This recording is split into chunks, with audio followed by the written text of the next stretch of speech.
La présidente fédérale de l'IDPS Fédération d'Uvira et Fizi, Francine Mwangaza Binti Sadiki, est de retour dans la ville d'Uvira depuis les après-midi du samedi 28 janvier 2023 au site Kivu.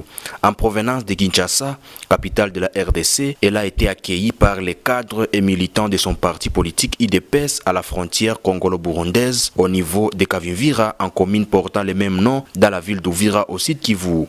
À son arrivée sur la terre ouviroise, la présidente fédérale de l'IDPS site Kivu s'est dirigé vers les bureaux permanents de l'IDPS Fédération d'Uvira et Fizi, se trouvant sur l'avenue du 30 juin à Mulongwe, accompagné des cadres et militants du parti. Après quelques minutes d'échange au bureau, elle a promis aux cadres et militants de faire restitution de son séjour de Kinshasa les après-midi du dimanche 29 janvier 2023 à Uvira. Dans un point de presse tenu dimanche 29 janvier 2023 devant la presse locale, la présidente fédérale de l'IDPS Sud Kivu a signalé qu'elle a participé dans une session ordinaire du parti qui a eu lieu le 8 janvier 2023 à Kisantu, dans la province du Congo central. Elle a ajouté qu'elle a eu le privilège d'intervenir devant le chef de l'État, Félix Antoine Tshisekedi Tshilombo, au château de l'OIA, dans des assises de consultation à Kinshasa. Francine Mwangaza explique. Il y a pratiquement un mois que j'ai fait, un mois et une semaine, que j'étais absente de la ville d'Uvira.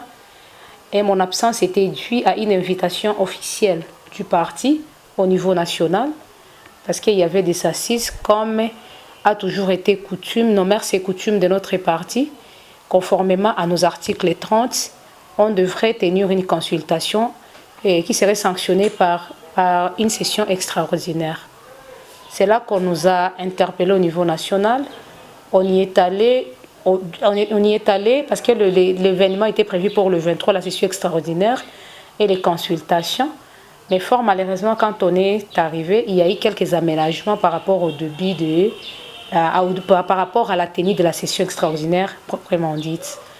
Donc, on est arrivé, la session a eu lieu du 7 et 8 plutôt du 7 au 8 janvier au niveau du Congo central à Kisantu.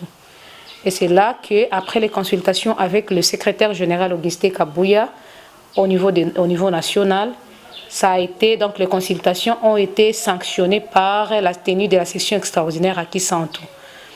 Donc la session extraordinaire qui a été tenue par la CDP, donc la Convention démocratique de notre parti.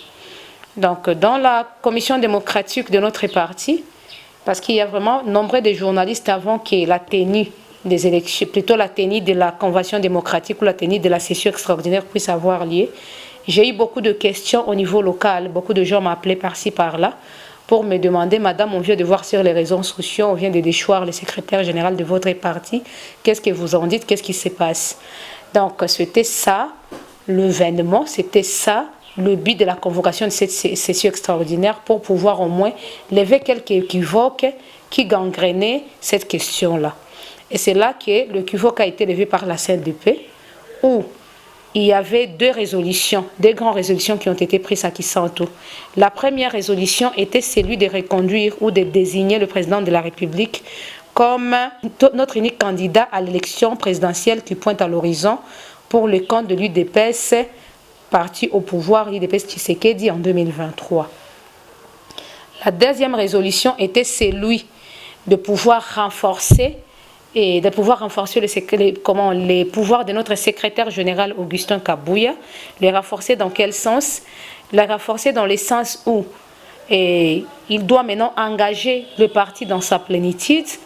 Il doit maintenant prester en justice pour le compte du parti. Il peut maintenant prêter en justice pour le compte du parti. Et en troisième lieu, c'est lui qui pourra présenter les candidats du parti aux élections qui pointent à l'horizon. Parce que si cela n'aurait pas eu lieu, le secrétaire général serait limité dans son exercice du pouvoir. Donc voilà, c'est là qu'il y avait plusieurs représentations du parti, notamment, comme nos statuts le prévoient. Il y a eu le député du parti hier, parce qu'eux aussi font partie de la Convention démocratique. Il y a les directoires du parti, il y a eu les écoles du parti, il y a eu également les fédéraux de toute la province, plutôt de toute l'étendue de la République et de l'extérieur du pays. Donc je tiens à vous informer qu'il y a eu la présence de 115 fédérations présentes à Kinshasa y compris la Ligue de jeunes et la Ligue de femmes, qui sont aussi des organes de base du parti au niveau national, qui ont aussi fait partie de ces assises-là. Et c'est là qu'on a ressorti ces résolutions au niveau du Congo central. Mais en dehors de ça, nous avons eu également, quoique c'était une mission politique, c'était une mission, une invitation officielle du parti, on a eu quand même à rencontrer le chef de l'État par ce même biais pour pouvoir aussi énoncer quelques problématiques donc, du pays d'une manière générale. Parce que comme vous le savez, le chef de l'État, c'est un patrimoine national. Il n'est plus seulement quelqu'un de l'UDPS, mais c'est un patrimoine national. On a profité de ces événements-là pour aller le voir. Et là, nous autres d'Ouvira, parce que je ne vais pas parler pour la République tout entière, je vais me focaliser beaucoup plus sur notre problème d'Ouvira et Fizi, étant donné que je suis fédéral de ces contrées-là. C'est là que nous avons eu privilège de pouvoir tenir parole devant les chefs. Et là, on a essayé de brosser d'une manière générale sur les problèmes qui gangrènent le développement de notre territoire d'Ouvira ainsi que celui de Fizi. Bon, c'est là qu'on a essayé d'énoncer la problématique du problème des infrastructures routières. Ça a été parmi le plaidoyer qu'on a présenté au niveau du président de la République. On a également énoncé le problème du social. On a démontré que les social, la population d'Ouvira et celui de Fizi, c'est une population qui vit aux dépens de petits commerces et donc de petits entrepreneuriats. On a évoqué beaucoup plus le problème de la jeunesse et plutôt celui de la femme. On a démontré que la femme ouviroise, la femme de Fizi, ce sont des femmes qui vivent de petits commerces étant donné que les hommes sont 90% au chômage. Et là, comme c'est eux qui tiennent le foyer pour le moment, ils sont en train d'être habités par un grand problème de leur développement dans leur petit entrepreneuriat qu'ils font par rapport aux infrastructures routières. Notamment, on a démontré quitter d'un coin à un autre coin, ça cause problème étant donné que nous avons vraiment un problème de délabrement des avancées de routes. Secondo, on a présenté les problèmes de chômage de la jeunesse. On a montré comment le chômage était vraiment au zénith. Et c'est ces chômages-là qui peut être d'une manière ou d'une autre à l'origine par peut-être des insécurités qui ne cessent de gangréner nos deux territoires dans lesquels moi je suis fédéral. Bon, le chef de l'État a promis quand même de faire quelque chose par rapport à cette question-là. Il a promis de voir avec le collègue, notamment le ministre de la Jeunesse, pour essayer de voir comment encadrer la jeunesse dans l'entrepreneuriat. Parce qu'il n'y a pas seulement que l'engagement au sein des institutions publiques. Ils peuvent aussi être encadrés dans le cadre aussi d'entrepreneuriat. Et c'est là que j'interpelle la jeunesse ouviroise. Je les lance en leur demandant qu'il faudrait qu'ils fassent au moins de petits projets pouvant permettre au moins qu'on puisse leur financer et que par après qu'ils continuent à mener leur entrepreneuriat, ça peut aider d'une manière ou d'une autre à diminuer les chômages au niveau de nos deux territoires, Ouvira et Fizi. De deux, il y a aussi le problème des problèmes des infrastructures. Là, le chef a promis de parler avec le ministre habilité par rapport à cette question-là. Et je crois que les solutions sont vraiment imminentes par rapport à cette question-là. Donc, pour en finir, je ne peux pas clôturer, sans pour autant demander à la population d'Ouvira de pouvoir, population d'Ouvira ainsi que de Fizi, de pouvoir au moins s'enrôler massivement. Parce qu'on ne peut pas donner au chef de l'État, plutôt un deuxième mandat, il a vraiment le souci du développement de ces pays. C'est l'aigle de ces pays. Il a une vision de plus que tout le monde. Il est en train de voir loin que tout le monde.